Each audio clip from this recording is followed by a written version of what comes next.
আসসালামু আলাইকুম ওয়া রাহমাতুল্লাহি ওয়া বারাকাতুহু। আমার সম্মানিত দর্শক শ্রোতা ভাই এবং বোনেরা, আমি আপনাদের সামনে এখন পবিত্র আল কোরআনের 30 নম্বর সূরা আর রুম এর 41 থেকে 45 নম্বর আয়াতের বাংলা তর্জমা পড়ে শোনাবো ইনশাআল্লাহ। শুনুন মহান আল্লাহ রাব্বুল আলামিন আমাদেরকে উদ্দেশ্য করে কি বলছেন। আউযু বিল্লাহি মিনাশ শাইতানির রাজিম। বিসমিল্লাহির রহমানির রহিম। মানুষের কৃতকর্মের দরুন জলে স্থলে সর্বত্র বিপর্যয় ছড়িয়ে পড়েছে। মূলত আল্লাহ তাআলা তাদের কিছু কাজকর্মের জন্য তাদের শাস্তির স্বাদ আস্বাদন করাতে চান। আশা করা যায় এর ফলে তারা সেসব কাজ থেকে ফিরে আসবে।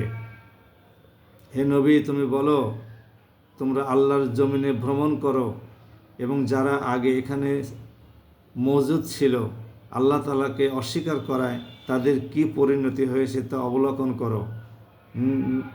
মূলত তাদের অধিকাংশ লোকই ছিল মুশরিক।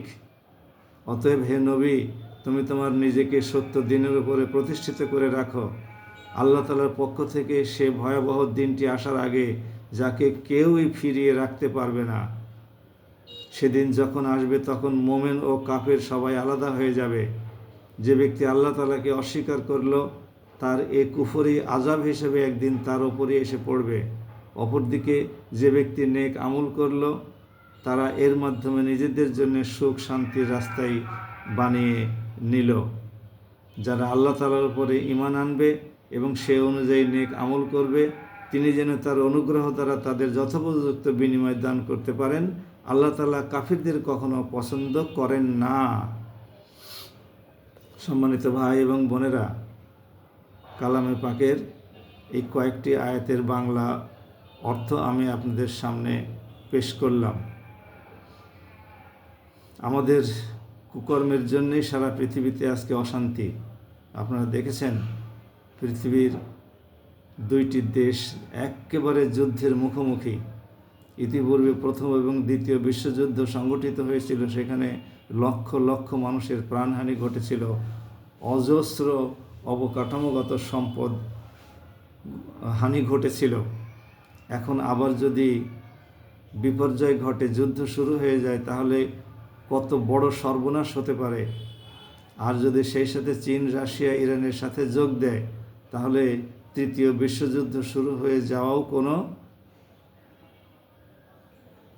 আশ্চর্যের বিষয় হবে না।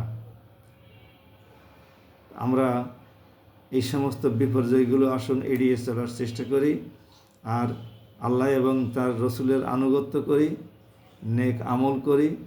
নেক আমল করার জন্য মানুষকে আহ্বান জানাই, আল্লাহ এবং রসুলের কথাগুলো মানুষের সামনে প্রচার করি এবং যতটুকু সম্ভব সাধ্যমতো আমল করার জন্য তাদেরকে আহ্বান জানাই। আর কুফরি এবং শিরক করা থেকে আমরা বিরত থাকি। আল্লাহ কাফির এবং মুশরিকদের জন্য কি শাস্তির ব্যবস্থা করে রেখেছেন সে সম্পর্কে এই আয়াতগুলোতে উল্লেখ করা হয়েছে। সবাই ভালো থাকুন। আসসালামু আলাইকুম ওয়া রাহমাতুল্লাহ।